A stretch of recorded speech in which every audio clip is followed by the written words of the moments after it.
2023 жылдын 30 майында Кыргыз Улуттук университетинин жамааты салтка айланып калган Улуттук университеттин күнүн белгиледи. Майрамдык салтанат башкы имараттагы чоң жыйындар залында өттү. Жыйында ректор Төлөбек Абдрахманов окуу жайдын жамаатын университеттин мааракеси менен куттуктап, Кыргыз Улуттук университетинде көп жылдан бери үзүрлүү эмгектенип, жаш муундарды окутуп, тарбиялоодо зор ийгиликтерге жетишкен кызматкерлерге университеттин сыйлыктарын тапшырды. Урматтуу Жусуп Аласаган атындагы Кыргыз Улуттук университетинин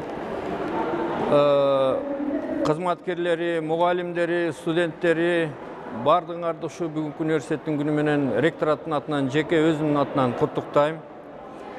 Бул биздин университет үчүн өтө даңктуу, барктуу, анан кийин өзгөчө бир жоопкерчиликти билдирген, сездирген майрам.